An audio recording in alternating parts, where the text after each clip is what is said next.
Pelajaran kita mengenai kemenangan kasih Allah, dan kita tahu bahwa di dalam perjalanan baik sejarah yang telah kita pelajari, bahkan nubuatan ke depan, kita tahu pemenangnya ialah Allah. Dan pada pelajaran terakhir triwulan ini kita akan melihat kasih setia Kristus selama masa-masa yang paling menarik dalam sejarah alam semesta dan kemenangannya yang sempurna. Kita dapat menghadapi masa depan dengan hati yang penuh dengan harapan. Sebesar apapun tantangan yang kita hadapi, ataupun cobaan, ataupun masalah, tapi kalau selama kita punya harapan, kita akan punya sesuatu kekuatan untuk menjalani di hari yang ke depan.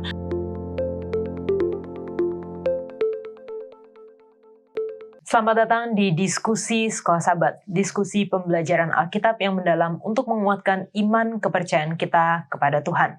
Senang sekali bisa setiap pekan menemani pemirsa sekalian di dalam pembelajaran Sekolah Sabat, dan saat ini kita sudah di akhir dari pelajaran triwulan kedua 2024 mengenai pertentangan besar atau The Great Controversy, kemenangan akhir.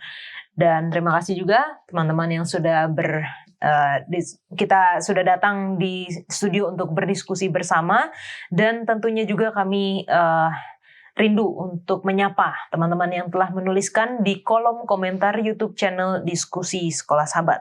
Untuk yang pertama, boleh minta Bang Glenn untuk membacakan. Baik, saya akan membacakan beberapa komentar. Yang pertama dari Ekijo.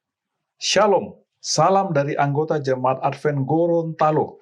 Terima kasih untuk diskusi Sekolah Sabat dan penjelasannya. Kemudian komentar yang kedua dari Maria Batlayeri. Maria Batlayeri, Shalom, salam dari Jemaat Masyer Mebi, Kota Jayapura. Senang sekali bisa mendengar diskusi Sekolah Sabat, bisa membuka wawasan saya dan bisa memahami pelajaran pekan ini. Amen. Dan yang terakhir dari Ernst Tahaparich, pelajaran Sekolah Sabat untuk membuktikan firman Tuhan yang benar dan menurut Alkitab. Itulah beberapa komentar yang bisa saya bacakan. Kak Irvin? Oke, ini ada yang pertama nih, Meiti Modigir. Salam dari Makassar. Selamat mengikuti pelajaran Sekolah Sabat. Tuhan memberkati. Yang berikutnya datang dari Will T. Philip. Amin, puji Tuhan dengan diskusi Sekolah Sabat yang baik sekali. Tuhan Yesus Kristus memberkati. Salam dari Gereja Pandan, Tenghilan, Sabah, Malaysia. Oh, ini dari Sabah. Kemudian yang berikutnya, Akila Suwarno. Salam, puji Tuhan diskusi yang diberkati. Kami dari keluarga Yohanes Suwarno, Jemaat Samaria Lili, Kupang, NTT. Amin, puji Tuhan. Neta Wilson. Baik, yang pertama dari saudara atau saudari Gondipar Soryo. Shalom dari kami, cabang Sekolah Sabat Kampung Timbo, Tuaran, Distrik Sabah Mission. Kami berterima kasih Hope Channel diskusi pelajaran Sekolah Sabat yang mendalam dan khotbah-khotbah juga. Kami turut terberkati dari siaran ini. Tuhan memberkati Hope Channel untuk menjangkau di pelosok bumi. Amin. Amin. Yang kedua dari Erna Paulus. Saya sangat diberkati diskusi Sekolah Sabat yang sangat mengangkat jiwa. Terima kasih dari Beldon Juman, Gereja Seventh-day Adventist Pandan Tuaran, Sabah. Amin. Amin, puji Tuhan.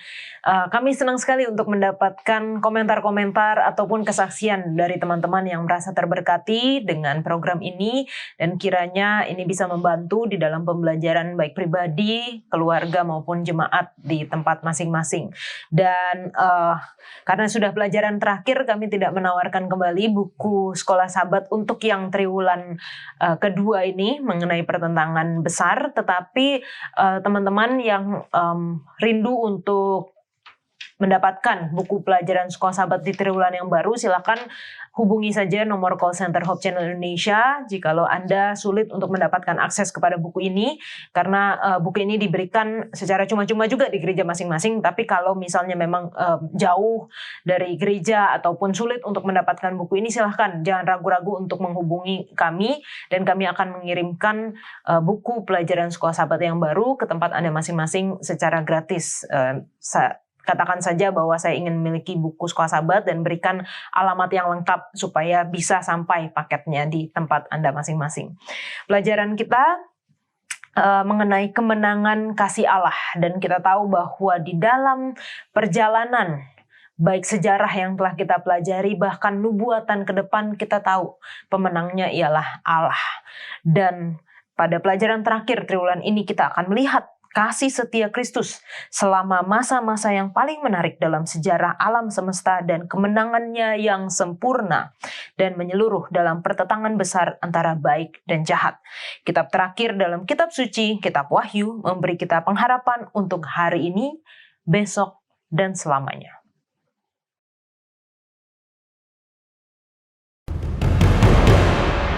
Pertentangan besar. Tema sentral ini terbentang dalam seluruh isi kitab suci, mulai dari Kejadian hingga kitab Wahyu. Pertentangan besar dimulai di sorga, dengan pemberontakan Lucifer terhadap Tuhan, dan ketika Adam dan Hawa jatuh dalam tipuan setan, planet bumi menjadi terlibat. Kasih Allah dinyatakan di hadapan seluruh alam semesta. Ketika di Golgota, Kristus menyerahkan nyawanya untuk menebus umat manusia, dan kekalahan iblis telah dipastikan. Namun, peperangan terus berlanjut. Melalui sejarah dunia, kita melihat iblis berusaha menghancurkan umat Allah.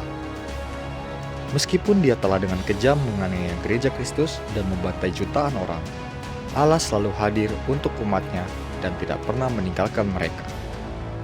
Mari kita jelajahi isu-isu utama, konflik Kristus dan iblis, dan melihat keberanian yang tak tergoyahkan dari orang-orang untuk mengikuti kebenaran kitab suci, gerakan reformasi atas dasar iman dan keselamatan oleh kasih karunia. Terang yang disingkapkan kepada para pendiri gereja sampai kepada peristiwa-peristiwa terakhir dalam pertentangan besar yang membawa kepada kemenangan akhir. Kasih Allah.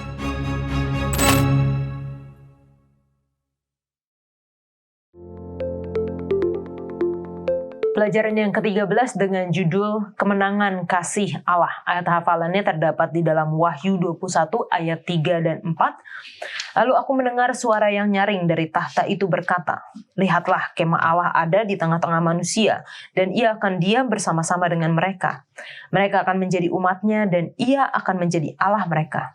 Dan ia akan menghapus segala air mata dari mata mereka, dan maut tidak akan ada lagi perkabungan atau ratap tangis atau duka cita, sebab segala sesuatu yang lama itu telah berlalu." Kita akan membuka diskusi kita dengan doa dibawakan oleh Bang Glenn. Mari kita berdoa. Kami bersyukur ya Tuhan karena Engkaulah Allah kami. Kami bersyukur Engkau memberikan pengharapan kepada kami sementara kami hidup di dunia ini. Engkau memberikan pengharapan melalui pelajaran filsafat bahwa pada akhirnya Allah adalah pemenang. Dan karena Engkau pemenang, maka kami pun yang percaya kepadamu akan menjadi pemenang seperti Engkau ya Tuhan. Biarlah pengharapan ini terus tumbuh dalam hati kami. Engkau tolong kami untuk memahami pelajaran ini dengan baik. Dalam nama Yesus yang adalah Tuhan dan Juru Selamat kami berdoa dan mengucap syukur. Amin. Amin. Terima kasih Bang Glenn. Kita dapat menghadapi masa depan dengan hati yang penuh dengan harapan. Sebesar apapun tantangan yang kita hadapi, ataupun cobaan, ataupun masalah. Tapi kalau selama kita punya harapan, kita akan punya sesuatu kekuatan untuk menjalani di hari yang ke depan. Nah, tentunya harapan bagi umat percaya, bagi orang Kristen adalah harapan untuk masuk dalam kerajaan surga. Kalau secara pribadi, apa sih sebenarnya motivasi dari masing-masing kita di sini untuk mau masuk kerajaan surga? Dari Pendeta Wilson dulu. Kalau ini saya baca ayat aja lah. 1 Korintus 13 ayat 12. Karena sekarang kita melihat dalam cermin suatu gambaran yang samar-samar. Tetapi nanti kita akan melihat muka dengan muka. Sekarang aku hanya mengenal dengan tidak sempurna, tetapi nanti aku akan mengenal dengan sempurna seperti aku sendiri dikenal. Jadi mungkin itu sesuatu yang kita bisa harapkan ya. Tadinya kita nggak mengerti banyak hal. Seperti kita segala sesuatu kabur, samar-samar kan. Tapi nanti kita akan melihat muka dengan muka, ya mungkin dengan Yesus sendiri, dengan Allah Bapa, ya kita nggak tahu apakah ada muka atau bagaimana, tapi dibilang muka dengan muka, kita nggak tahu itu seperti apa. Dan ya tadinya kita hanya mengenal secara tidak sempurna, tapi nanti dengan sempurna. Dan yang menarik bagian terakhirnya, seperti aku sendiri dikenal. Jadi maksudnya kadang-kadang saya ini nggak mengenal diri saya ini seperti apa. Tapi waktu kita di surga nanti, ketika sudah melalui semuanya, ya makanya kan orang suka bilang kan, kamu belum kenal siapa diri kamu kalau kamu belum melalui ujian. Nah, mungkin setelah itu nanti kelihatan seperti apa. Ini saya mau mengharapkan seperti apa sih sebenarnya saya ini. Amin. Kalau dari Kak Irvin? Ya, ada banyak pengalaman hidup yang saya masih bertanya, apa maksud Tuhan? Dan saya rindu masuk surga, saya mau lihat apa sih maksud Tuhan yang selama ini. Dan selain bertemu Yesus ya, ini yang selalu tersimpan dalam pikiran saya. Apa maksud Tuhan? Apa maksud Tuhan? Karena di surga tidak ada lagi yang tertutup untuk tidak diketahui. Amin. Bang Glenn? Saya mau ketemu sama Yesus. Lalu yang kedua adalah saya melihat ada banyak hal yang tidak sempat dan tidak mungkin saya lakukan di dunia ini akan saya sempat dan lakukan. Contoh, menurut astronomi, matahari paling dekat sama kita selain matahari kita itu namanya Centauri. Alpha Centauri. Ya, Alpha Centauri. Proxima. Ya. Itu jaraknya 3,5 tahun cahaya. Jadi bayangkan kalau dengan kecepatan tahun cahaya harus 3,5 tahun sampai ke sana. Yang paling jauh tidak tahu. Sekarang saya tidak punya waktu dan tidak mungkin ke sana, tapi saya akan bilang sama Yesus nanti surga, Yesus saya pengen ke sana untuk melihat. Jadi ada banyak hal yang ingin saya nikmati. Dan yang ketiga adalah sementara hidup di dunia ini banyak cerita yang terputus. Cerita saya sama opa saya terputus, sama oma saya terputus, ada banyak cerita-cerita terputus, tapi nanti di sorga cerita yang terputus itu pengen saya sambung lagi. Jadi mungkin saya kebanyakan mau ya. Tapi itu motivasi yang kuat ya untuk kita selain memang bertemu dengan Tuhan Yesus, kita ada gitu yang kita harapkan nanti ketika kita di surga kita akan buat seperti ini, dan ini benar-benar akan menjadi kesukaan bagi kita ketika kita memikirkan kan pengharapan itu. Nah, mungkin mundur sedikit ke pelajaran pekan lalu, kita sudah mengetahui atau kita sudah mendiskusikan mengenai runtutan peristiwa-peristiwa penutupan sejarah dunia, atau kita bisa sebutkan juga eskatologi. Tapi kita belum membahas mengenai masa kesesakan atau waktu kesusahan Yakub. Mungkin Pendeta Wilson boleh ulang sedikit dari yang pekan lalu dan juga apa itu masa kesesakan Yakub. Oke, kalau secara garis besar ya peristiwa-peristiwa di akhir zaman adalah akan ada suatu pemeriksaan terhadap umat Allah. Lalu ketika pemeriksaan itu sudah ada, mereka dilayakkan untuk menerima hujan akhir. Mereka menerima hujan akhir. Lalu kemudian akan ada pekabaran yang dibilang sebagai seruan nyaring kepada seluruh dunia.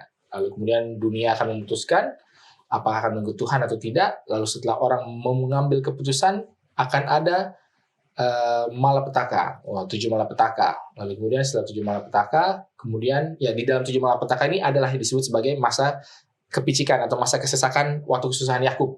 Lalu kemudian setelah itu Tuhan datang di awan-awan. Kemudian kerajaan 1000 tahun, orang-orang benar akan masuk ke surga menjadi hakim selama 1000 tahun, sementara orang-orang fasik yang masih hidup pada saat Yesus datang akan dibinasakan, mati. Lalu kemudian 1000 tahun, setelah 1000 tahun turun ke dunia, nah itulah dunia baru. Kira-kira garis besar seperti itu. Nah sekarang apa ini masa kesesakan Yakub ini? Kan masa kesesakan Yakub ini kan merujuk kepada pengalaman daripada Yakub ketika dia sementara bergumul dengan malaikat Tuhan, ketika dia sedang mau kembali ke negeri asalnya, dan dia ketakutan akan serangan daripada abangnya Esau. Ya, dia sudah melakukan dosa dan dia sudah dalam tanda kutip yang mungkin sudah membayar dosa-dosanya, tetapi masih ada ketakutan, masih ada kayak rasa bersalah, masih ada mungkin keraguan kah, apapun itu yang membuat dia bergumul dengan Tuhan. Dan itulah pergumulan yang sama yang akan dialami kalau menurut Alkitab dari Daniel pasal 7, akan tiba masa kesusahan yang sangat besar. Nah, inilah masa kesusahan Yakub yang tidak pernah ada sebelumnya. Meskipun di mana orang-orang ya mungkin mereka kan ini kan dalam konteks bahwa sudah mendapatkan hujan akhir, sudah melakukan segala macam hal, lalu kemudian melihat hal-hal kok sepertinya tidak sesuai dengan apa yang diharapkan. Kan kayaknya seolah-olah kalau saya mendapat curahan Roh Kudus, ya harusnya begini. Tapi mungkin sama seperti Yohanes Pembaptis, kok saya berikut mendekam di penjara. Apakah memang benar? Engkaukah itu yang akan datang itu? Ya mungkin sebenarnya ya bisa kita sambungkan masa kesusahan Yakub dengan masa keraguan Yohanes Pembaptis. Ya mungkin itu juga yang akan ada di orang-orang nanti. Sebenarnya benar nggak yang saya lakukan? Apakah benar saya sudah siap untuk bertemu dengan Tuhan? Apakah memang benar Tuhan mengasihi saya? Kenapa saya begini? Kenapa saya begini? Begitu pertanyaan-pertanyaan tadi seperti yang disampaikan oleh Sir Irvin tadi. Ya mungkin tambahannya ada itu, nanti akan ada banyak pertanyaan makin muncul yang mungkin bisa melemahkan, mungkin bisa membuat orang menjadi melepaskan kepercayaan. Cuma kita yakin dan percaya pada saat itu ya Tuhan akan memberikan sesuatu lah, kasih, rahmat yang kita tidak ketahui, yang akan memampukan orang-orang percaya ini untuk lewat. Seperti Yakub menang melawan, bergumul dengan malaikat Tuhan, ya, orang-orang pada saat itu nanti akan juga bisa bergumul dan menang juga. Ya, seperti itu. Menambahkan sedikit tentang kemenangan, sebenarnya Tuhan sudah kasih janji sama kita. Saya bacakan ayatnya dalam Daniel 12 ayat 1. Daniel 12 ayat 1, pada waktu itu juga akan muncul Mikael, pemimpin besar itu. Kita percaya Mikael ini adalah Yesus, yang akan mendampingi anak-anak bangsamu. Jadi akan ada masalah, tetapi ada Yesus yang mendampingi. Dan akan ada suatu waktu kesesakan yang besar, seperti yang belum pernah terjadi sejak ada bangsa-bangsa sampai pada waktu itu. Nah, pada bagian akhirnya paling penting yang sering kita lupakan. Tetapi pada waktu itu bangsamu akan terluput, yakni barang siapa yang didapati namanya tertulis di dalam kitab itu. Jadi bukan pernah dikatakan bukan krisisnya kita fokus pada krisisnya, tapi fokusnya pada Kristusnya. Ya. Oke. Dan kenapa disebutkan ini kayak nama Yakub ya? Mungkin kalau saya bayangkan karena pada saat itu Yakub sepanjang malam dia tetap berpegang kepada malaikat itu dan katakan saya tidak akan melepaskan sampai engkau memberkati aku. Jadi ya itu yang harus kita lakukan sekarang gitu, walaupun kita mungkin dipenuhi dengan keraguan ataupun kita menghadapi tantangan yang sangat berat. Kita ingat tadi janji Tuhan di dalam Daniel 12 ayat 1 bahwa Tuhan menyertai kita, bangsamu atau nama orang-orang yang tertulis namanya di dalam kitab itu bahwa kita akan terluput, dan jangan lupa kita harus tetap berpegang kepada Tuhan. Oke. Dan masa kesesakan atau masa kesusahan Yakub ini itu terjadi di dalam periode 7 malapetaka berarti ya, Pendeta Wilson. Nah, dan ini tercatat di Wahyu 16 mengenai 7 malapetaka atau cawan murka Allah. Apakah ini simbol atau literal seperti tulah di Mesir? Apakah sudah terjadi? Kalau dari kita yang sudah mempelajari runtutan peristiwa ini, kita belum terjadi. Dan apakah ada petunjuk mengenai kapan, Bang Glenn? Jadi peristiwa ini sebagaimana peristiwa 10 tulah terjadi di Mesir adalah literal, dan peristiwa ini juga akan literal terjadi. Kapan ini terjadi? Nanti pada akhir zaman. Kenapa Alkitab mau menuliskan ini? Ini hanya pemberitahuan kepada kita bahwa akan ada saat-saat yang sulit. Tapi seperti buku Daniel ditutup tadi, Tuhan mau kasih tahu sama kita, ya memang ada saat sulit, tapi saya akan bersama-sama dengan engkau. Jadi Tuhan dalam kebaikannya, dalam kasihnya dan kemurahannya, dia telah mempersiapkan hati kita untuk menghadapi masa-masa sulit itu. Jadi sama seperti ujian, seringkali yang stres itu kan orang tuanya, bukan anak yang ujian. Jadi saya bisa membayangkan, mari kita punya iman seperti anak-anak yang sekolah, ujian, takut, tapi sebenarnya yang lebih takut tuh orang tuanya. Jadi kalau kita baca cerita ini, sebenarnya yang paling takut adalah Tuhan. Tuhan takut kita gagal. Tuhan nggak mau kita gagal. Tuhan nggak mau kita gagal. Tuhan mau kita berhasil. Itulah sebabnya dikasih tahu, jangan takut, aku menyertai engkau. Oke. Kak Irvin. Ya, kita tahu bahwa dalam Alkitab, khususnya Wahyu 16 ini dituliskan ya bukan untuk melambangkan bahwa Tuhan itu begitu jahat. Tapi ada, setelah kita tadi sudah Pendeta Wilson sudah cerita, ada masa penghakiman, ada upah yang harus ditanggung, dan itu terjadi, betul-betul akan terjadi. Kita lihat cerita bangsa Israel dalam 12 tulah, ya bukan karena apa, tapi karena memang kekerasan hati yang sudah menolak keputusan yang mereka sudah buat. Jadi kalau ditanya ini apakah ini cuma simbol, berdasarkan sejarah yang dicatat Alkitab dan juga ini nubuatan, pasti ini terjadi. Dan saya percaya bahwa ini juga akan terjadi. Belum saat ini, karena ini periode ini akan terjadi kalau berdasarkan eskatologi yang kita pelajari bersama-sama, itu setelah penutupan pintu kasihan tertutup. Oke. Neta Wilson. Kalau dibilang apakah ini simbol atau literal, ini mungkin agak sulit dalam arti ketika Yohanes melihat apapun yang dia lihat, mungkin dia tidak punya kosakata untuk menggambarkan apa yang dia lihat. Tidak mesti hal-hal yang spiritual, bahkan hal-hal yang literal pun. Tapi kalau orang zaman dulu lalu melihat ada pesawat, rudal, roket tidak akan ada kosakata yang cukup untuk menggambarkan. Jadi inilah di sana kita harus hati-hati. Kita bilang tidak literal, maksudnya apa tidak literal? Tapi kita juga nggak bilang bahwa ini simbolis. Maksudnya tidak literal dalam arti mungkin memang terjadi sesuatu, tapi dia tidak bisa menjelaskan dalam kata-kata yang dia miliki. Kayaknya kalau saya sih lebih berusaha menjelaskan seperti itu. Jadi apakah benar akan ada cawan secara literal dituangkan, lalu apakah benar nanti sepertiga matahari? Mungkin tidak literal yang begitu.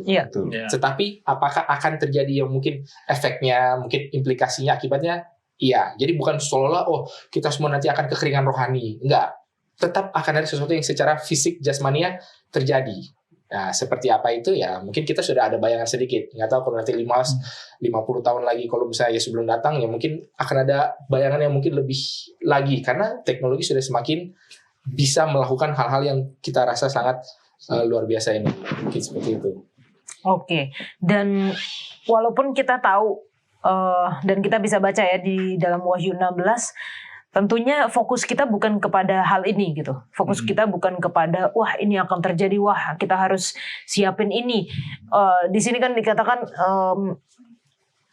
menumpahkan cawannya ke laut, airnya dari darah, lalu menumpahkan cawan di atas sungai-sungai dan mata air semuanya menjadi darah. Oh, berarti kita harus nyetok air bersih contohnya gitu.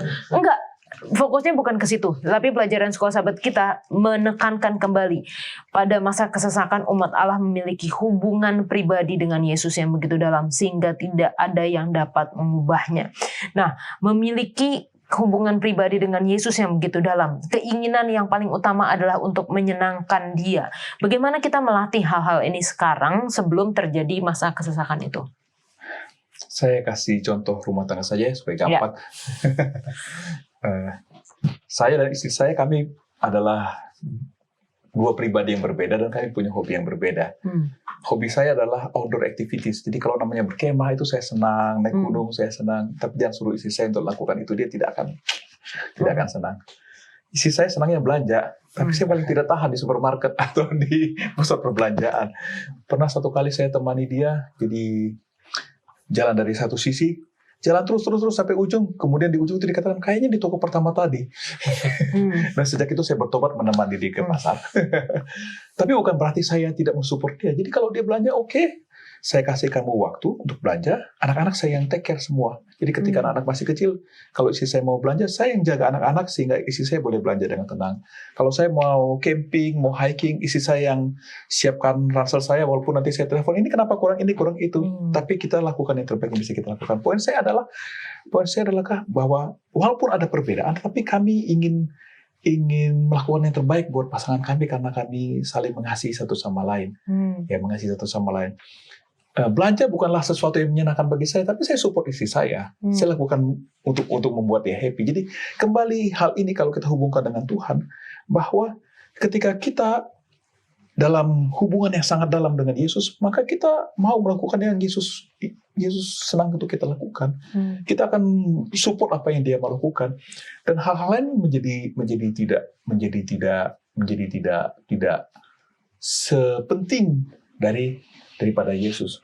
Ya, seperti saya selalu sering kadang-kadang bercanda sama istri saya pernah kerja di satu perusahaan di mana setiap tahun kita rekrut puluhan orang fresh graduate dari universitas ternama, lalu pintar, cantik.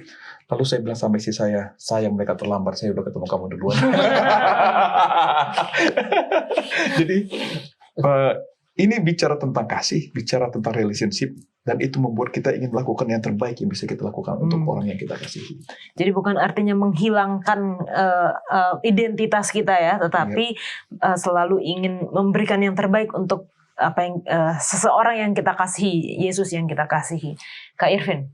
Iya, saya terpatuk dengan tadi ada sebutkan melatih ya. Jadi memang dalam hubungan dengan Tuhan ini ada proses yang kita lakukan setiap saat ya. Saya ingat waktu kami mau buat acara survival dan revival, kita kasih tahu bahwa di survival dan revival kondisinya sulit, susah, dan tapi bukan berarti kita tidak persiapkan diri buat pelatihan dan sebagainya untuk mau masuk kondisi. Jadi karena kalau kita sudah tahu ada kesukaran besar, tapi kita tidak mempersiapkan diri, ya salah satu mempersiapkan diri ya dengan membangun hubungan pribadi. Ya kita yang akan susah sendiri. Karena tadi sudah dibacakan tadi sama Bang Len, Daniel 12 ayat 1, kesukaran itu belum pernah terjadi. Artinya memang masa yang perlu kita persiapkan secara khusus, baik secara pribadi maupun secara umum kita harus persiapkan. Oke. Ya, kalau saya melihatnya kembali kepada bagaimana apapun, orang kan bilang bagaimana kita melakukan sesuatu adalah bagaimana kita melakukan segala sesuatu. Jadi apa yang kita lakukan di saat seperti ini, mungkin saat-saat tenang, itu juga yang akan kita lakukan ketika saat-saat genting gitu lah. Jadi makanya kita harus biasakan ya. Kalau tadi minggu lalu saya bicara soal muscle memory gitu kan. Jadi orang itu terbiasa melakukan apa ketika mereka lagi nggak siap, ketika mungkin kalau yang tentara terbiasa dengan pistolnya, mungkin kalau yang performers terbiasa dengan lagunya, mungkin kalau yang penari gitu, ketika mereka mendengar musiknya langsung entah badan bergerak sendiri. Nah kadang-kadang kita juga harus seperti itu maksudnya. Jadi apa? Ketika sesuatu terjadi, ya kita refleks kita itu apa? Apa yang terbiasa kita lakukan? Apa yang biasa menjadi sesuatu yang kita lakukan? Apakah kita biasa menjadi langsung marah-marah? Apakah biasanya langsung jadi langsung lemah, lesu, langsung malas-malesan ketika suatu masalah terjadi? Kalau itu yang kita lakukan, nah itulah yang akan kita biasakan. Itulah juga yang akan menjadi ingatan daripada otot-otot rohani kita. Nah jadi persiapan seperti apa ya? Mungkin di setiap saat selalu dalam sikap berdoa, mungkin bukan dalam sikap berdoa lipat tangan tutup mata, tapi apa selalu membuka komunikasi dengan Tuhan. Apakah itu baik, apakah itu buruk. Kemudian selalu refleksnya adalah mengatakan bahwa Tuhan itu selalu baik, apapun yang terjadi. Nah, sesuatu yang buruk terjadi, apakah karena Tuhan punya rencana, akibat dari dosa saya, akibat dari dosa orang lain, atau apa? Selalu ada itu. Tapi apa? Tetap intinya adalah Tuhan itu baik. Jangan kayak, wah ini Tuhan begini-begini. Karena nanti di masa yang seperti ini, orang kan bilang kadang-kadang kita selalu bilang, kekhawatiran kita itu nggak akan seburuk kenyataannya. Tapi dikatakan bahwa ketika masa kesusahan Yakub ini, kita pikir, udah kita bayangkan yang terburuk. Pas terjadi nanti ternyata lebih buruk dari yang dibayangkan. Itu apa? Karena tidak pernah terjadi ya. Karena tidak pernah terjadi sebelum-sebelumnya kan bayang kita kan sebelumnya begini, paling nanti kayak begini lagi. Enggak, ini lebih parah. Nah, jadi persiapan seperti apa ya? Pasti persiapan yang lebih lagi lah. Mungkin kira-kira begitu. Oke, terima kasih Pendeta Wilson. Teman-teman jangan kemana-mana karena kita akan lanjutkan setelah yang satu ini.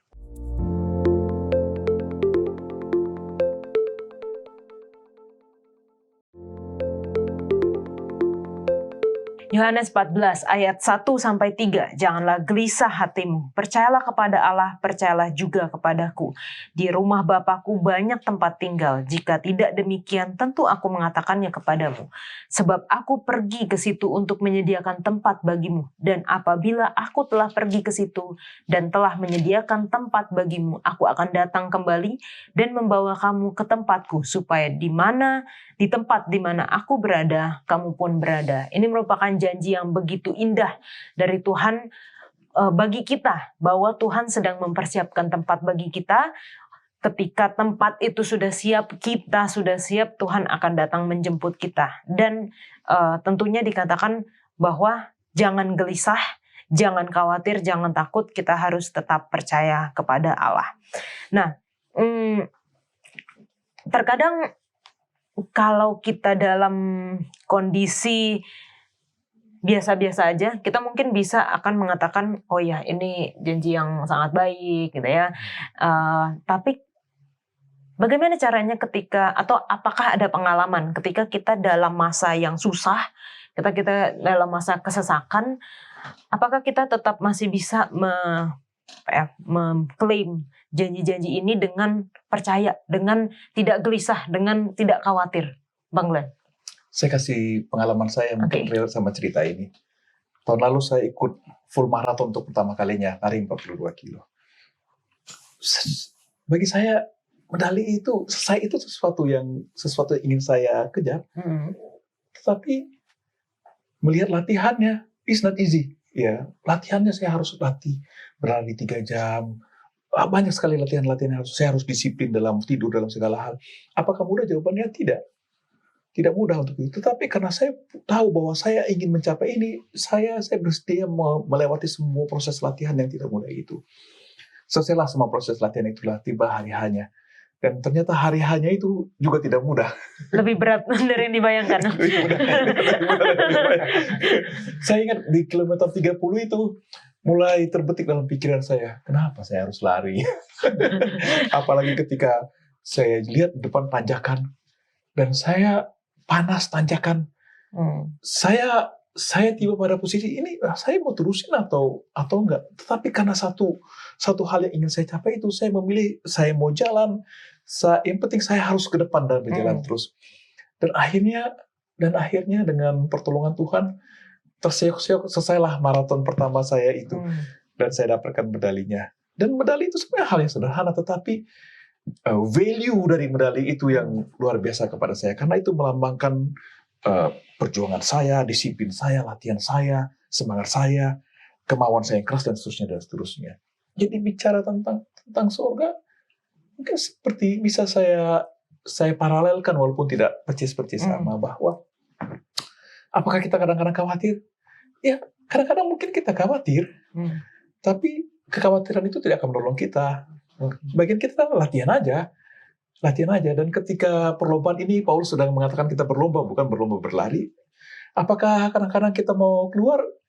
Sometimes I feel that gitu kan, mau menyerah, putus asa. Tetapi seperti Rasul Paulus katakan, lari aja terus. Dan bagian kita adalah biasa, sebagai manusia biasa kita bisa capek, sebagai manusia biasa bisa khawatir, sebagai manusia biasa rasanya mau menyerah aja. Tetapi sebagai nasihat dari Tuhan adalah aku menyertai engkau. Ya kan? Paulus katakan ada hadiah di depan. Jadi bagian saya adalah lakukan apa yang menjadi bagian saya, dan saya percaya bahwa Tuhan memegang saya dengan tangan kanan yang penuh kuasa. Tuhan menyertai saya dan Tuhan tidak akan pernah meninggalkan saya. Amin. Kalau Kak Irvin ada pengalaman? Ya. Dari cerita ini, Bang Glenn, saya jadi teringat peristiwa yang saya merasa, waduh, bagaimana Tuhan bisa akan memampukan melewati. Ini peristiwa waktu terjadi di COVID. Dan di kampus misioneri, saya ingat itu kami waktu itu pelatihan angkatan 30. Ada sekitar 70-an, hampir 80 orang yang ada. Yang waktu itu tugas saya adalah menjaga agar semua bisa makan. Karena tugasnya. Waktu itu saya lihat beras tinggal 1 karung. Ini waktu biasanya ada, tapi kenapa begini? Saya berdoa, tapi saya bingung bagaimana caranya. Tiba-tiba kami di lockdown karena dibilang ada COVID di kampus, ada misionaris yang waktu di swab COVID. Wah, dari mana lagi ini kondisi sudah di lockdown? Tapi justru di situ baru saya lihat, oh ternyata cara menjawab Tuhan itu bukan dalam perspektif yang saya pernah angan-angan. Justru di lockdown berkelimpahan yang akhirnya sampai waktu yang jauh ke depan. Jadi yang saya lihat, ya sebagai umat Tuhan kita percaya kalau kita bersama dengan Tuhan, memang tadi sudah dibilang Pendeta Wilson, ekspektasi kita ya tadi Bang, ya memang nanti Tuhan berikan yang tidak pernah kita bayangkan sebelumnya. Jadi perlu tetap tenang saja dalam pengharapan kita. Amin. Nah, kita lanjut lagi pelajaran kita ya. Ketika sudah Yesus datang, ada yang namanya milenium atau masa 1000 tahun. Memang kata milenium ini tidak ada di dalam Alkitab, tapi kita bisa melihat bahwa ada 1000 tahun dijelaskan di dalam kitab Wahyu. Apa sebenarnya milenium itu dan mengapa waktu ini diperlukan untuk mengikat, istilahnya mengikat setan di bumi? Pendeta Wilson. Jadi kalau dibilang ketika selesai semua kan, ya bisa juga dibilang yang memang memusnahkan atau membinasakan orang jahat di bumi ini, ya mungkin bisa dibilang ya 7 malapetaka itu salah satunya lah kan, karena kan ketika Tuhan Yesus datang, orang-orang benar akan diangkat ke surga, lalu kemudian orang-orang jahat akan binasa. Binasanya apakah memang pas Tuhan Yesusnya datang terus binasa, atau mungkin ya udah Binasa, dicicil ya. dalam tanda kutip dengan segala macam. Memang itulah tanda-tanda kedatangan Yesus, ya salah satunya mungkin bencana-bencana ini yang membinasakan. Nah, ketika itu sudah terjadi, Tuhan Yesus sudah datang, kan dikatakan kalau di dalam Wahyu 20 dikatakan, lalu aku melihat seorang malaikat turun dari surga memegang anak kunci jurang maut dan suatu rantai besar di tangannya. Ia menangkap naga, si ular tua itu, yaitu iblis dan setan, dan ia mengikatnya 1000 tahun. Lalu kemudian ayat berikut mengatakan bahwa orang-orang benar duduk di atas tahta, berkuasa menghakimi. Nah, jadi 1000 tahun ini adalah waktu di mana setan dikunci, dirantai, apakah rantai literal ataupun tidak, itu kita tidak tahu, tapi dia istilahnya tidak punya hal-hal yang bisa dia lakukan lagi. Hanya stuck gitu, nyangkut di bumi. Sementara di bumi udah nggak ada siapa-siapa lagi yang bisa dia ganggu. Semua ada di surga. Sedang melakukan apa? Sedang menghakimi. Siapa yang dihakimi? Yang dihakimi adalah orang-orang yang memang diputuskan untuk binasa. Jadi memang biar ketahuan ini memang kasusnya benar nggak, apakah memang dia cocok atau enggak. Ya mungkin kalau di sini yang mirip dengan sistem peradilannya adalah sistem peradilan di Amerika sana. Karena sistem peradilan di Amerika sana itu adalah juri yang memutuskan bersalah atau tidak. Kalau di Indonesia kan yang memutuskan kan hakim. Nah, juri ini siapa? Di Amerika juri ini adalah orang-orang biasa gitulah. Orang-orang yang memang tidak ada hubungannya dengan kasusnya, tidak kenal dengan korban ataupun pelaku, tapi mendengar fakta-fakta. Dikasih pemaparan. Jadi juri ini hadir setiap persidangan. Pengacara pembela bilang apa, jaksa penuntut bilang apa, mereka hadir, melihat, menimbang, lalu akhirnya mereka memutuskan. Oh iya, kasus ini benar atau salah, hukumannya apa gitu. Ya seperti itu. Jadi mungkin nanti di dunia baru itulah yang akan dilakukan oleh orang-orang benar yang ada di surga. Ya, mereka akan melihat nih sebenarnya kasusnya benar atau tidak, atau mungkin bukan benar atau tidak, karena memang ya mereka sudah di surga, yang binasa sudah binasa, tapi menunjukkanlah lebih kepada menyatakan menyatakan keadilan Allah, sehingga diperiksa kembali. Ya mungkin ini seperti PK ya, peninjauan kembali, ditinjau kembali, tapi diputuskan oh iya untuk memantapkan hasilnya, bukan untuk mengubah verdiknya, bukan mengubah putusan vonisnya, tapi untuk memantapkan vonisnya, dan itu yang dilakukan selama 1000 tahun. Jadi ya relate sampai tadi. Sebenarnya ada berapa jenis penghakiman pemeriksaan menurut Alkitab. Berapa minggu lalu kita belajar, saat ini sedang berlangsung penghakiman tahap pertama, yaitu kepada siapa yang akan masuk dalam kerajaan surga. Jadi pertanyaan singkat, penghakiman pertama ini untuk siapa? Ini adalah untuk makhluk-makhluk dan malaikat-malaikat yang tidak pernah jatuh dalam dosa. Mereka lihat Yola ini kayaknya nggak bisa ke surga, tapi kok bisa masuk ke surga? Disitulah sebenarnya sedang dijustify oleh Yesus kenapa Yola ini masuk dalam kerajaan surga. Jadi penghakiman yang pertama beberapa minggu lalu kita belajar adalah untuk untuk membuat malaikat-malaikat dan makhluk-makhluk yang tidak jatuh dalam dosa mengatakan bahwa Allah itu kasih dan Allah itu adil.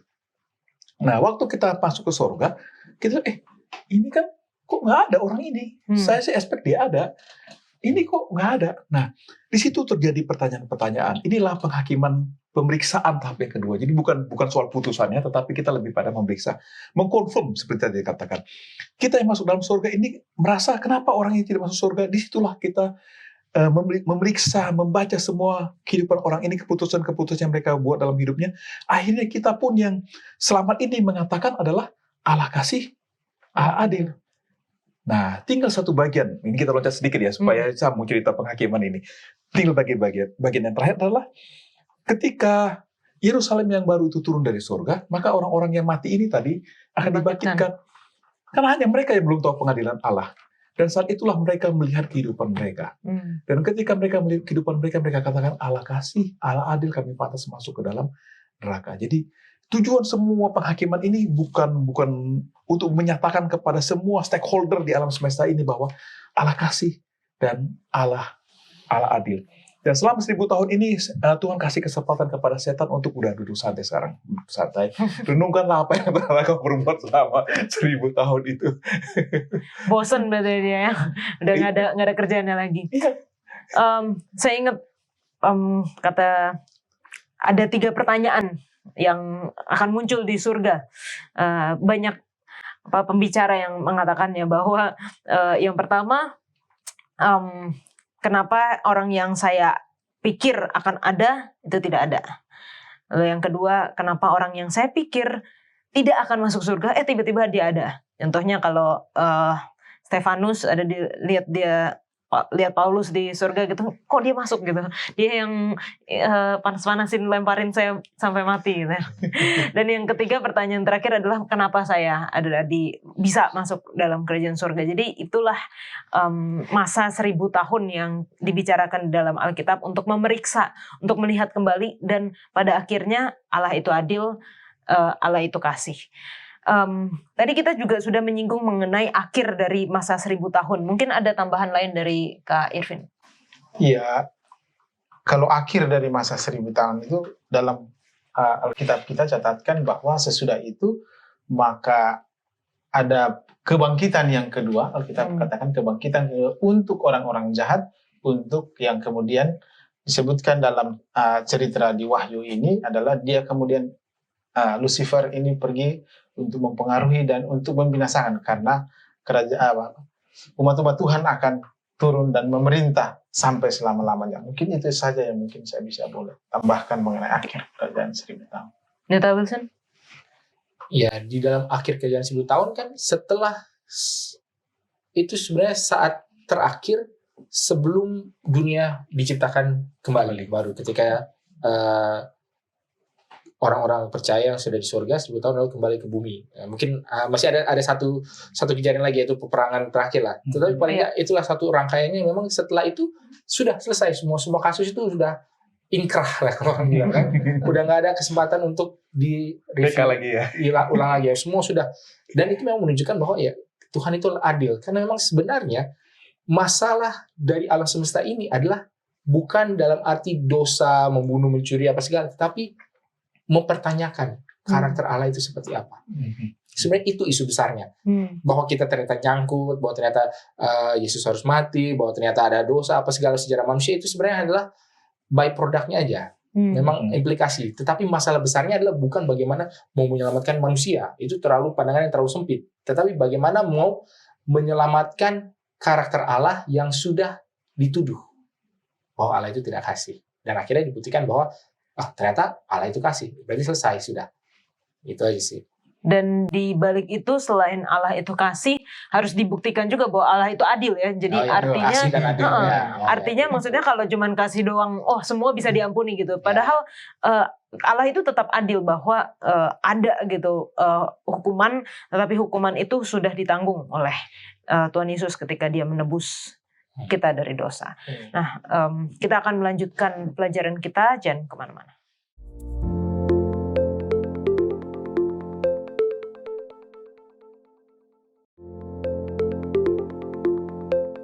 Apa itu surga? Apa itu neraka? Kita seringkali mendengar orang benar akan masuk surga, orang jahat akan masuk neraka. Apakah sudah ada sekarang atau seperti apa yang dikatakan oleh Alkitab, Bang Glenn? Seringkali kita bicara surga, kita bicara tempat. Tapi bagi saya, ya tempat ada surga. Tapi sebenarnya yang lebih menarik adalah kalau saya membaca tulisan-tulisan dari nabi-nabi kecil atau nabi-nabi besar, selalu Tuhan mengatakan, mari datang kepadaku, hidup bersama dengan aku. Jadi sebenarnya surga adalah tempat di mana Tuhan pencipta dan umatnya ciptaan itu hidup secara harmonis dan mengasihi satu sama lain. Dan karena itu adalah surga itu adalah tempat tinggalnya Tuhan, kita tidak pernah tahu Tuhan seperti apa, maka itu pastinya indah. Jadi saya tidak terlalu tertarik dengan kriteria fisik dari surga, tetapi sebenarnya adalah state, adalah keadaan. Makanya seringkali dalam pernikahan dikatakan surga kecil. Apakah dunia di surga? Tapi ada surga kecil. Surga kecil ketika suami dan istri saling mengasihi, saling support satu sama lain, sehingga itu menjadi indah. Ada pergumulan yang dihadapi oleh suami istri ini, tetapi mereka bersatu hati untuk menyelesaikan semua permasalahan itu, dan akhirnya permasalahan itu selesai dan rasanya indah. Itulah surga itu. Itu pemahaman saya. Jadi kalau neraka ya kebalikan surga. Berantem satu sama lain. Walaupun ada tempatnya juga ya. Ya, oke. Kak Ya, Irvin. saya setuju dengan Bang Len ya untuk pemahaman mengenai surga. Ya memang saya percaya kalau saya secara pribadi ditanya itu surga, surga itu tempat yang ada tapi yang saya lebih lihat bagaimana ya mengingat cerita Taman Eden dengan begitu keindahan, keharmonisan yang sempurna, ya mungkin itulah salah satu gambaran Alkitab tentang surga yang lebih kita bisa lihat jelas ya walaupun di Wahyu juga menyebutkan dengan jelas itu surga seperti apa, tapi untuk saat ini saya lebih setuju dan sangat setuju dengan Bang Glenn konsep surga yang lebih kepada bukan fisiknya ya, tapi pada keadaan. Iya. Nah, kan kita baca juga ya di Alkitab ya di dalam Wahyu 20 ayat 10. Di situ dikatakan, dan iblis yang menyesatkan mereka dilemparkan ke dalam lautan api dan belerang, yaitu tempat binatang dan nabi palsu itu, dan mereka disiksa siang malam sampai selama-lamanya. Dan ini setelah masa 1000 tahun. Jadi pertama kita tahu bahwa itu ada tempatnya. Tapi apakah neraka itu sudah ada sekarang, atau ketika setelah masa milenium atau 1000 tahun itu? Dan apa maksud dari disiksa siang malam sampai selama-lamanya? Sudah tahu, San? Ya, mungkin kita mundur satu ayat sebelumnya, di dalam ayat 9 dikatakan, nah ini kan tadi kan kita bilang memang ada satu kejadian lagi, yaitu peperangan terakhir lah. Dikatakan, maka naiklah mereka ke seluruh dataran bumi, lalu mengumpung perkemahan tentara orang-orang kudus dan kota yang dikasih itu. Tetapi dari langit turunlah api menghanguskan mereka, dan iblis menyesatkan mereka dalam laut api dan belerang dan seterusnya. Jadi sebenarnya kalau dalam Alkitab sebenarnya neraka itu terjadi adalah pada saat itu. Ketika turun api dari langit yang menghanguskan mereka, nah itulah kalau kita bisa bilang neraka di dalam bayangan konvensional bahwa neraka itu adalah keadaan yang dunia api, ya itulah ketika kehadiran Allah hadir di antara orang-orang yang tidak siap menerima kemuliaan Allah, maka mereka binasa. Nah, itulah neraka. Lalu setelah itu, apakah masih ada siksaan kah? Apakah masih ada orang yang menderita kah? Ya dipotong-potong kah? Digantung kah? Apa segala macam? Sebenarnya itu tidak Alkitabiah. Paling tidak di dalam pemahaman apa yang kita baca di Wahyu ini. Nah, sekarang yang mungkin agak lebih sulit untuk dijelaskan adalah pertanyaan itu tadi. Dikatakan bahwa bagaimana iblis yang menyesatkan mereka dilamparkan ke lautan api dan belerang, tempat binatang dan nabi palsu itu, dan mereka disiksa siang malam sampai selama-lamanya. Ini mungkin agak lebih sulit untuk dijawab, karena di sini dikatakan bahwa binatang dan iblis dan nabi palsu ini disiksa selama-lamanya. Nah, ini bagaimana? Mungkin jawaban melesnya adalah yang penting kan bukan manusia yang disiksa. Nah, terserah iblis bagaimana ya kita nggak tahu. Jadi maksudnya paling tidak konsep mengenai neraka itu adalah siksaan bagi manusia itu sebenarnya tidak Alkitabiah. Kalau di sini siksaan ya bagi iblis dan binatang dan nabi palsunya. Ini mereka ini siapa ya, kita mungkin ada penjelasan yang lebih panjang. Tetapi bukan bagi orang-orang jahat, orang-orang fasik yang itu tadi yang dibangkitkan pada kebangkitan yang ketiga. Walaupun tadi kita tidak singgung, jadi ketika setelah masa 1000 tahun kemudian Yesus datang, ya orang-orang yang tadi binasa waktu kedatangan Tuhan yang kedua kali dibangkitkan. Nah, inilah kebangkitan yang ketiga. Mereka dibangkitkan sebenarnya hanya untuk melihat kedatangan Tuhan lagi dan benar-benar sudah tinggal menerima keputusan, ataupun ya mereka sendiri tadi sebenarnya Bang Glenn bilang mengakui keputusan bahwa Allah itu adil, bahwa Allah ini seperti demikian, dan kami memang tidak mau dengan Allah yang seperti itu. Walaupun Allah pun seperti itu pun kami juga tetap tidak mau.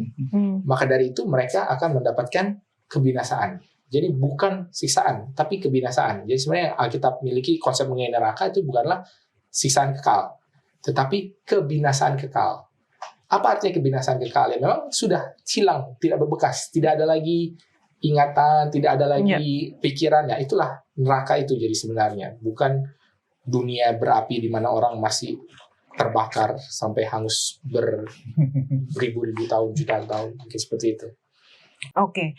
Dan kalau kita baca lanjutan cerita ini, maka dikatakan ada langit yang baru dan bumi yang baru ya. Jadi artinya kalau misalnya kita bayangkan Tuhan datang ini bersama dengan umat-umat yang benar yang sudah ada di dalam kerajaan surga 1000 tahun, lalu api turun itu menjadi neraka, tapi setelah itu kan turun gitu ke bawah. Artinya nggak mungkin masih ada neraka di situ gitu kan, nggak mungkin masih ada api di situ gitu. Walaupun kita nggak membahas mengenai disiksa siang malam sampai selama-lamanya. Nah, mungkin boleh berikan penjelasan sedikit juga mengenai dunia yang baru ini, Bang Glenn. Jadi dunia yang baru ini adalah dunia yang kita tinggal. Oke, untuk mendapat gambaran dengan mudah, mari kita lihat cerita air bah. Saya lebih mudah bawa pikiran kita ke air bah. Jadi ketika zaman air bah, sebelum air bah, dunia ini sudah sangat jahat. Lalu Tuhan bilang ini dunia manusia udah nggak bisa lagi nih. Maka Tuhan bilang kepada Nuh, bikin bahtera, masuk dalam bahtera, yang mau selamat masuk dalam bahtera, karena bumi ini akan dihancur, leburkan dan dibinasakan. Dan ada yang memilih masuk dalam bahtera, yaitu Nuh dan keluarganya, dan ada yang tidak memilih masuk dalam bahtera. Dan yang tidak memilih masuk dalam bahtera, akhirnya mereka binasa semuanya. Dan dunia ini memang dihancurkan, dan setelah air bah, dunia ini dibentuk ulang oleh Tuhan. Dan kita tinggal di dunia yang sudah air bah ini. Jadi akan ada pembersihan tahap kedua. Tahap kedua barangkali, bahasa gampangnya. Tahap kedua, yaitu bahwa dibersihkan dengan api. Jadi kisahnya kurang lebih, kalau kita mau bikin paralel sama seperti zaman Nuh ini, bahwa dunia ini akan dihancur leburkan, diporak-porandakan, dan setelah semua api ini berhenti, seperti air surut, api juga akan mati pada akhirnya, dan ini akan diperbaharui dan kita akan tinggal di dunia yang baru itu. Jadi di tempat yang sama. Jadi mungkin sebagai tambahannya adalah bahwa ketika orang zaman Nuh mengatakan mustahil ada hujan air, zaman sekarang juga orang mengatakan mustahil ada hujan api. Sama. Tetapi mungkin beda bukan kurva lah, slope-nya. Kalau ketika dia nabi zaman Nuh itu menghancurkan. Karena ketika dunia setelah air bah itu masih indah seperti sekarang, tapi lebih tidak indah. Karena sebelum air bah yaitu dunia masih Taman Eden, ya kan? Walaupun sudah jatuh dalam dosa, tidak dikatakan bahwa dunia ini dihancurkan. Mungkin tumbuhlah semak belukar itunya ada, tapi tidak hancur. Nah, setelah air bah, dunia ini menjadi hancur. Dunia kita yang sekarang ini sebenarnya adalah dunia yang sudah keadaan hancur. Betul. Nah, sehingga ketika nanti dicuci lagi sekarang oleh hujan api, itu dipulihkan ke dalam keadaan yang ini nggak dibilang bahwa dipulihkan ke keadaan sebelumnya, tapi dibilang dunia baru lah. Jadi keadaan yang baik. Apakah itu lebih baik dari yang sebelumnya atau sama seperti sebelumnya? Mungkin itu suatu hal yang terpisah, tapi paling nggak kita bisa lihat ya, itu tadi air bah dihancurkan ketika Tuhan datang, Yesus datang, Yerusalem baru datang, ya dipulihkan kembali. Nah, mungkin seperti itu. Oke. Nah, bagaimana caranya agar cara Allah menangani masalah dosa untuk memastikan bahwa dosa tuh nggak akan pernah muncul lagi? Karena ada kan orang-orang yang bertanya ya,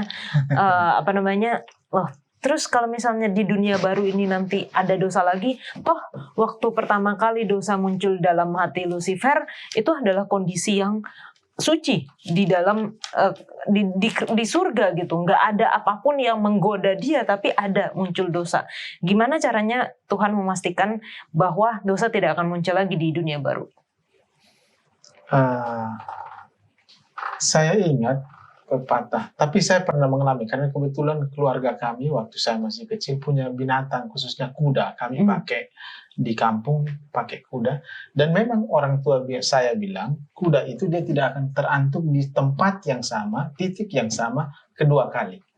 Apakah itu cuman peribahasa atau kebetulan? Tapi saya pikir manusia yang sudah masuk dalam kerajaan surga, yang bagaimana tadi Bang Glenn juga sudah sempat jelaskan bahwa penghakiman itu untuk mereka yang melihat kasih Allah, menjadi saksi bagi mereka yang tidak berdosa, itu akan membuktikan bahwa dosa itu sangat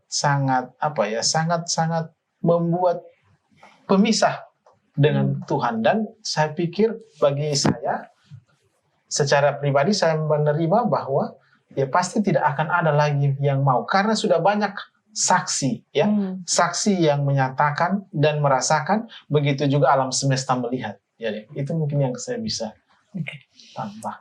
Mungkin bukan bahwa dosa itu tidak akan pernah muncul lagi, Tetapi kalaupun dia muncul, sudah bisa langsung dilenyapkan.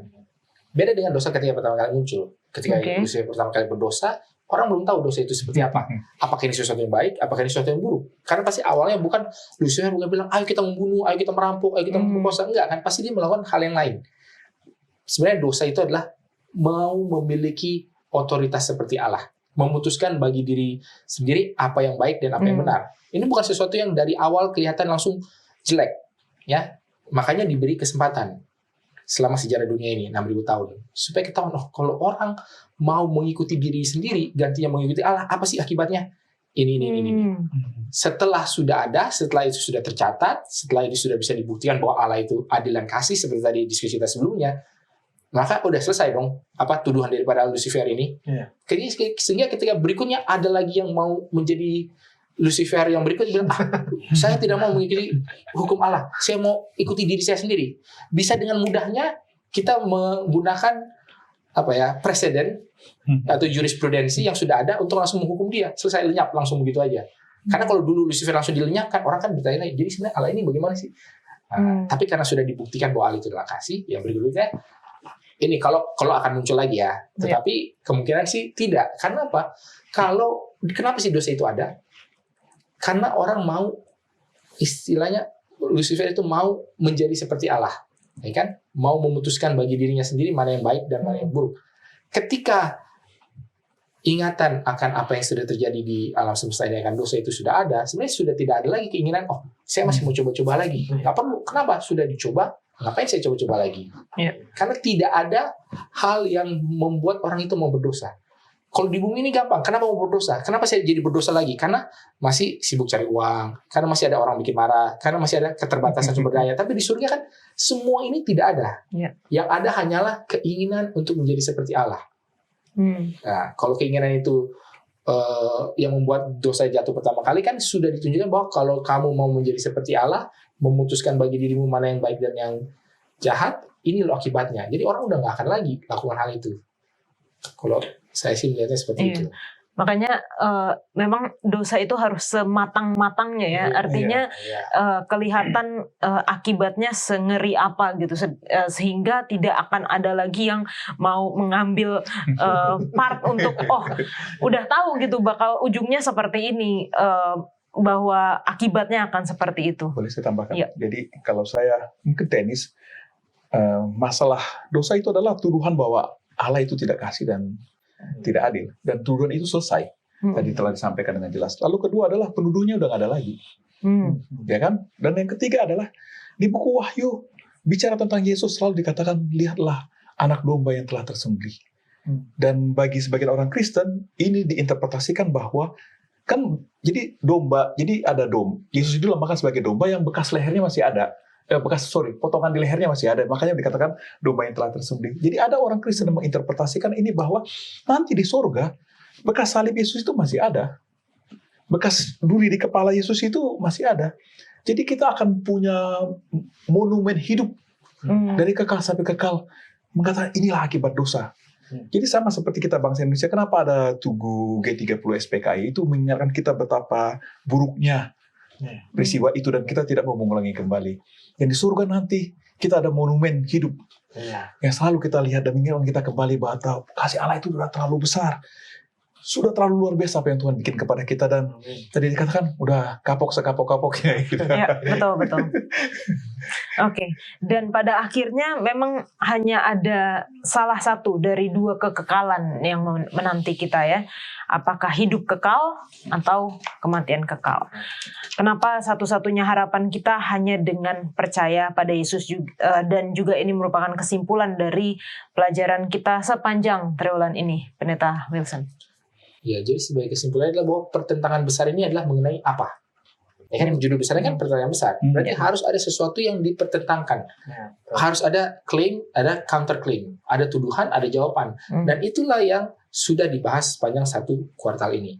Dan ketika semua orang sudah bisa melihat, sudah bisa mengambil kesimpulan dan akhirnya membuat keputusan, maka akan didapati bahwa ya sudah, keputusan yang satu akan menuntun kepada kehidupan yang kekal.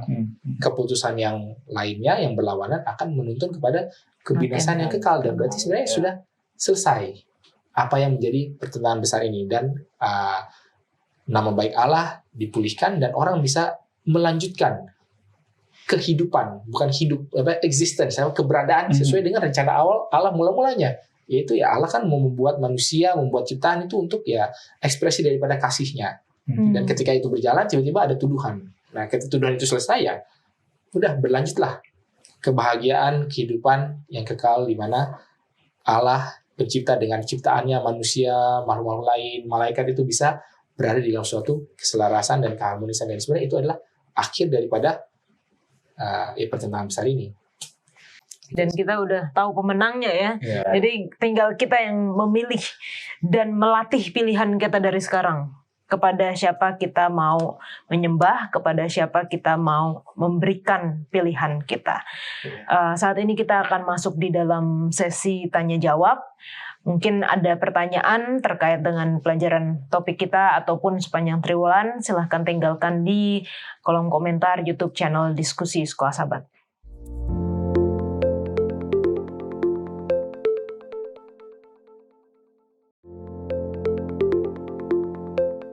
Baik, saat ini kita masuk di dalam sesi tanya jawab bersama dengan Pendeta Alberto Tololesi. Terima kasih Pendeta. Terima kasih Kak Yola. Pendeta, langsung ada pertanyaan ini dari Frankie Karepowan. Di mana ayat yang mengatakan hari Sabat sudah ada sebelum penciptaan atau sebelum orang-orang Yahudi ada? Baik, terima kasih Kak Yola. Terima kasih untuk saudara Frankie Karepowan. Jadi ketika berbicara tentang hari Sabat, ini berbicara tentang penciptaan. Ya. Ya kan? 6 hari lamanya Allah menjadikan langit, bumi, laut dan segala isinya ya. Jadi coba kita lihat Kejadian 1:31.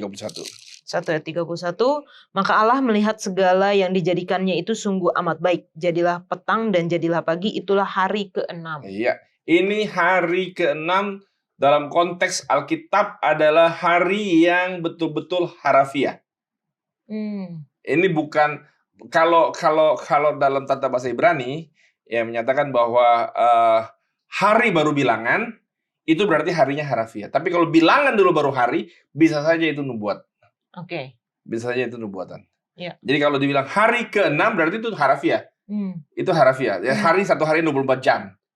Ya, 1 hari 24 jam. Jadi 6 hari Tuhan menjadikan langit, bumi, laut dan segala isinya, dan Tuhan lihat hasilnya sungguh amat baik. Kejadian 1:31. Lalu Kejadian 2 ayat 1-3. Demikianlah diselesaikan langit dan bumi dan segala isinya. Ketika Allah pada hari ke-7 telah menyelesaikan pekerjaan yang dibuatnya itu, berhentilah ia pada hari ke-7 dari segala pekerjaan yang telah dibuatnya itu. Lalu Allah memberkati hari ke-7 itu dan menguduskannya, karena pada hari itulah ia berhenti dari segala pekerjaan penciptaan yang telah dibuatnya itu. Baik, terima kasih. Jadi Allah berhenti pada hari ke-7. Allah menguduskannya ya. Jadi itu. Jadi dia berhenti, dia sucikan, dan dia berkati ya. Jadi itu aktivitas yang Allah lakukan di dalam Kejadian 2 ayat 1 terhadap hari ke-7. Ya. Jadi kata Sabat adalah berhenti. Ya, jadi konsep Sabat ini dia dalam Kejadian 2 ayat 1-3. Ini di orang Israel ini mana? Ini masih leluhurnya, ini masih Adam dan Hawa. Nanti yang kata Israel itu akan muncul di Kejadian 32-28. Boleh kayak tolong baca? Oke. Kejadian 32-28. 32-28. Lalu kata orang itu, namamu tidak akan disebutkan lagi Yakub tetapi Israel, sebab engkau telah bergumul melawan Allah dan manusia dan engkau menang. Iya, jadi bangsa Israel adalah anak-anak Yakub. Iya. Yakub ganti nama menjadi Israel. Jadi itu. Jadi ini Sabat jauh sebelum Yakub. Ini masih zaman waktu diciptakan penciptaan dunia ini, waktu Adam dan Hawa. Lalu hari ke-7 itulah hari Sabat. Ya. Hari di mana Allah berhenti, lalu Allah sucikan dan Allah berkati. Terima kasih. Baik, terima kasih Pak Pendeta. Jadi walaupun hari di dalam Kejadian 2 itu tidak menyebutkan hari Sabat, tetapi kita melihat ada hari perhentian di situ, ya, Pendeta. Karena kata Sabat, arti Sabat adalah berhenti. Oh, oke. Iya, terima kasih Kak Yola. Baik, terima kasih Pendeta. Nah, ini pertanyaan selanjutnya dari Dorimin Ponori. Saya ada pertanyaan, siapakah 3 malaikat itu? Ini mungkin merujuk kepada Wahyu 14 ya Pendeta ya? Ayat 6-12. Kabaran 3 malaikat. Saya ingin baca ayat 6. Ya. Mari kita buka Wahyu 14 ayat 6. Ayat 6. Dan aku melihat seorang malaikat lain terbang di tengah-tengah langit dan padanya ada Injil yang kekal untuk diberitakannya kepada mereka yang diam di atas bumi dan kepada semua bangsa dan suku dan bahasa dan kaum. Baik, terima kasih. Jadi malaikat ini megang Injil yang kekal.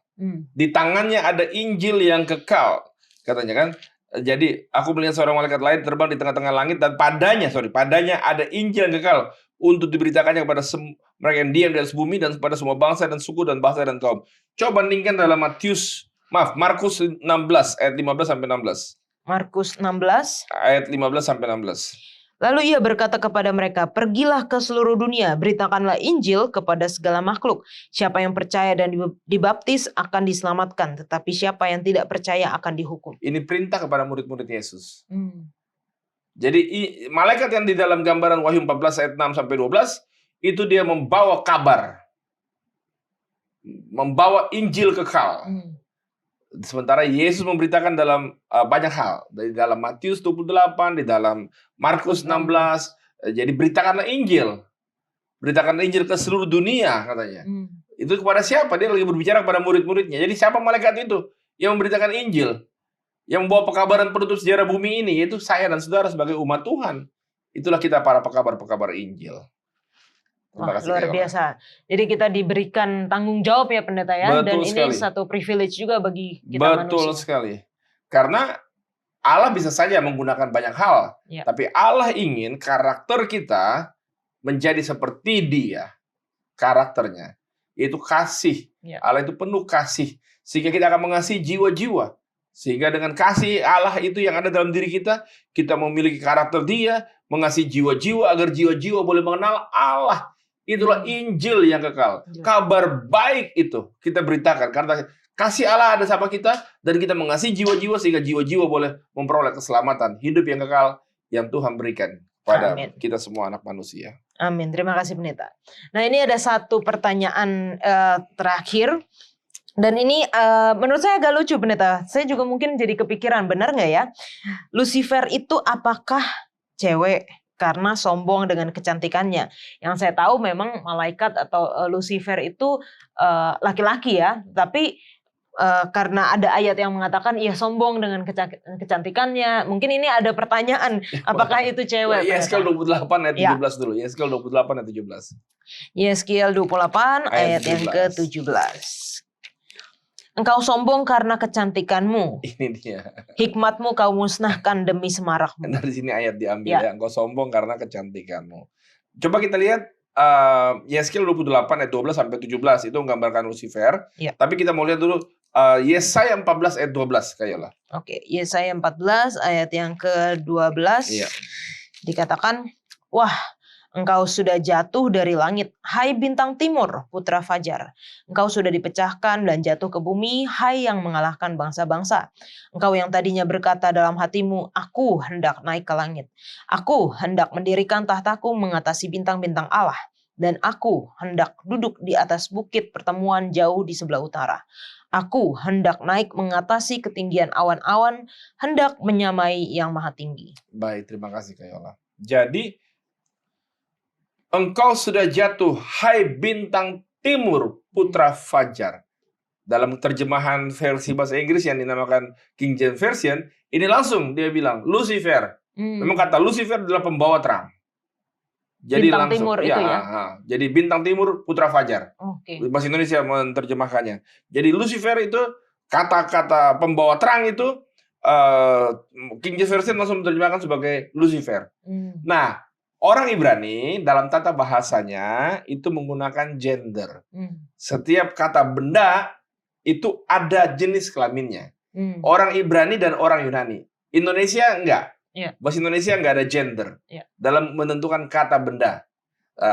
Ada beberapa negara yang bahasanya menggunakan gender, termasuk bahasa Ibrani dan bahasa Yunani. Dia ada gender untuk kata bendanya. Nah, di dalam Yesaya 14 ayat 12 ini, bahasa aslinya bahasa Ibrani, ini kata bendanya adalah orang Ibrani menyatakannya sebagai laki-laki.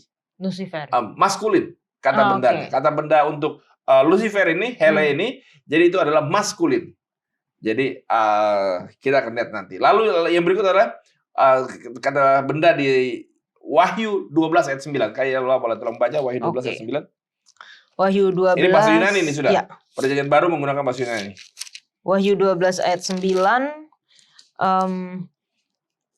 Dan naga besar itu, si ular tua yang disebut iblis atau Satan, yang menyesatkan seluruh dunia, dilemparkan ke bawah. Ia dilemparkan ke bumi bersama-sama dengan malaikat-malaikatnya. Iya, kata naga, kata ular tua, kata iblis, kata setan itu semua menggunakan kata-kata maskulin. Kata benda itu semua. Jadi itu itu gendernya maskulin, laki-laki. Ya, nanti kita akan lihat itulah kita dalam konteks tata bahasa untuk bahasa Ibrani dan bahasa Yunani menggunakan maskulin terhadap dua kata tersebut. Terima kasih Kak Yola. Baik, terima kasih Pak Pendeta untuk jawabannya.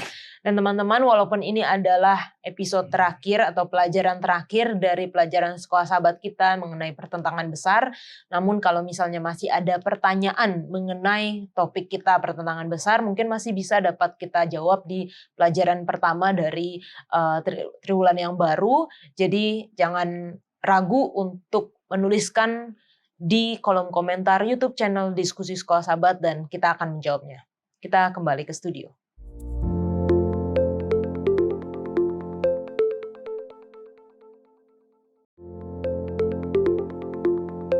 Kita akan menutup diskusi kita dengan doa dibawakan oleh Pendeta Wilson. Baik, mari kita satukan doa. Ya Tuhan, Allah Bapa kami dalam kerajaan sorga.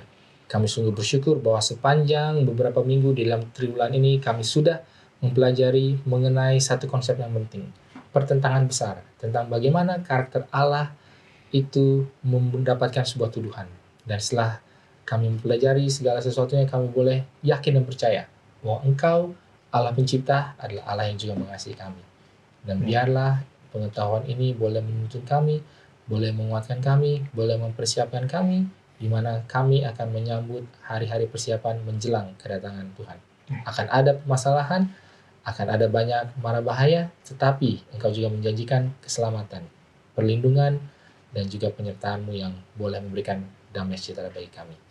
Biarlah itu boleh menjadi bagian daripada kami semua, dan juga tentunya para hadirin, pemirsa, dimanapun berada yang menyaksikan juga. Dan menjadi dalam harapan kami, dalam Yesus kami berdoa, amin. Amin. Terima kasih Pendeta Wilson, Bang Glenn, Kak Irvin sudah berdiskusi bersama-sama. Pertentangan besar diakhiri dengan kemenangan kasih Allah. Dan ketika kita sudah mengetahui siapa pemenangnya, saatnya kita menentukan pilihan kita. Kepada siapa kita akan menyembah dan kepada siapa kita akan menentukan pengharapan kita untuk hidup kekal atau kematian yang kekal. Kita akan belajar pelajaran yang baru di kuartal berikutnya. Tuhan Yesus memberkati.